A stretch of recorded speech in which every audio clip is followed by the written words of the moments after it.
Deep in the hills of southern Africa, colossal walls of solid stone rise from the earth, built by a kingdom that history almost erased forever. For centuries, explorers refused to believe that Africans built this place, insisting someone else must have raised these towering stone walls. This is Great Zimbabwe, a city of granite and gold that once commanded trade routes stretching from these hills all the way to distant China. No mortar holds these walls together, only stone fitted with such precision that it has survived storms, wars, and time for 8 centuries.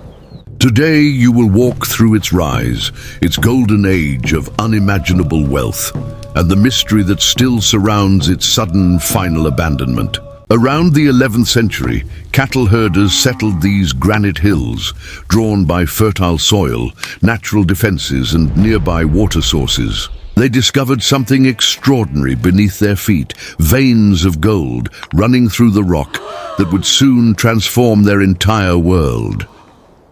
Slowly, families grew into clans, and clans grew into a society organized around cattle wealth, spiritual authority, and skilled craftsmanship. The earliest builders began stacking granite blocks without mortar, learning through generations how to make stone walls rise and endure forever. Each block was shaped by hand, split from natural granite sheets that peeled away from the hillsides in nearly perfect rectangular stone slabs.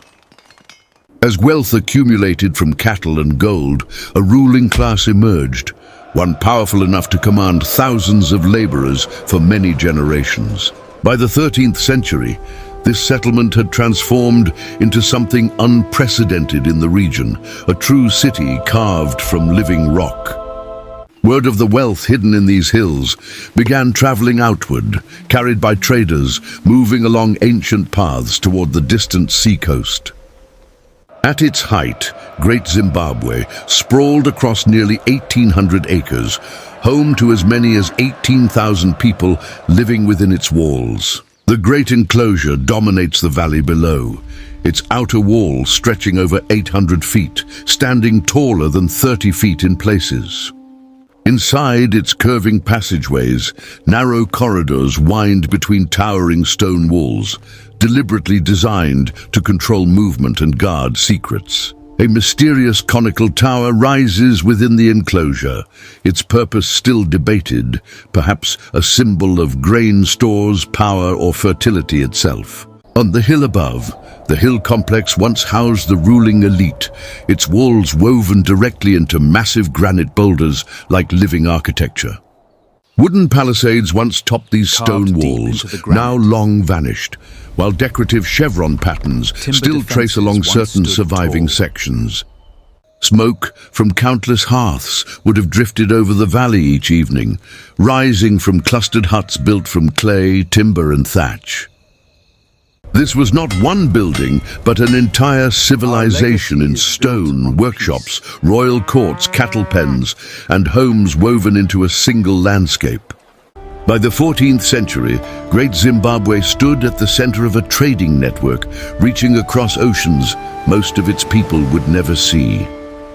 Gold mined from the surrounding hills traveled along dusty caravan routes toward the Indian Ocean coast, hundreds of miles from these walls. There it was, loaded onto dhows bound for distant ports, exchanged for goods carried from lands the people of Zimbabwe could barely imagine. Chinese porcelain, Persian glass beads, and coins from distant Arabia lie unearthed here, proof of connections spanning continents and oceans. Ivory, copper, and cattle hides flowed outward from this city, while foreign luxuries flowed inward, filling the treasuries of its rulers. The king who ruled from the hill complex controlled this wealth completely, his authority reinforced by rituals, ancestors, and sacred cattle. Soapstone birds were carved and mounted on pillars throughout the city, believed to represent ancestral spirits watching over the kingdom. At its absolute peak, Great Zimbabwe was likely the largest and wealthiest city in the entire region south of the great river valleys of Egypt. Picture the marketplace at dawn, traders calling out prices, cattle lowing in distant pens, and smiths hammering copper into gleaming ornaments. Women ground grain against stone. Children chased goats through narrow alleyways, and elders sat beneath trees, settling disputes for the village. The scent of wood smoke mixed with roasting meat and drying hides, while priests moved quietly toward the sacred enclosures on the hill above. Cattle were more than food here.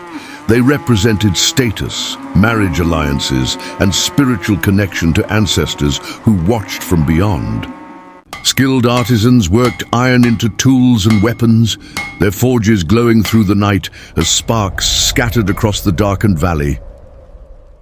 Children grew up within these walls, learning trades passed down for generations, from stonework to metalworking to the herding of sacred cattle.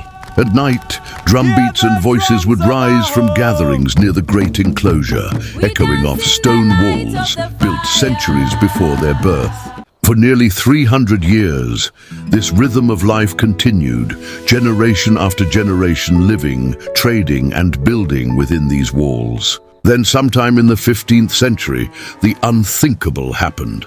The greatest city in the region began to empty, its people simply leaving. No invasion left these walls broken. No fire reduced these towers to ash, yet the population that once filled this valley slowly vanished. Historians believe the surrounding land could no longer sustain so many people, its soil exhausted, its pastures overgrazed by growing herds.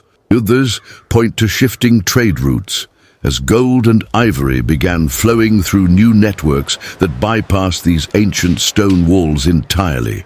Climate records suggest a prolonged drought may have struck the region, drying wells and rivers that had sustained the city for centuries. Whatever the true cause, the royal court eventually moved elsewhere, carrying its authority and its treasures toward new centers of power. By the time Portuguese traders reached the region, Great Zimbabwe stood largely empty, its purpose already fading into local legend and memory. The stones remained standing through it all, silent witnesses to a golden age that the rest of the wider world would soon forget ever existed. For centuries afterward, colonial writers refused to credit African hands with these walls, inventing myths about foreign builders instead. They imagined Phoenicians, or lost tribes, or ancient visitors, anyone but the ancestors of the people who still lived across these very hills. Archaeology eventually proved what local communities had always known, that Great Zimbabwe was built entirely by African ingenuity and skill.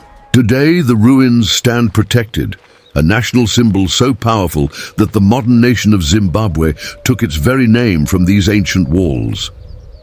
Walk through the Great Enclosure now, and you can still run your hand across stones stacked by builders who never used a single drop of mortar. Empires rose and gold flowed, and a great city breathed with life. And though its people scattered, the stones themselves refused to ever fall. If you want to see another forgotten kingdom brought back to life, subscribe now and tell us in the comments which lost city to explore next.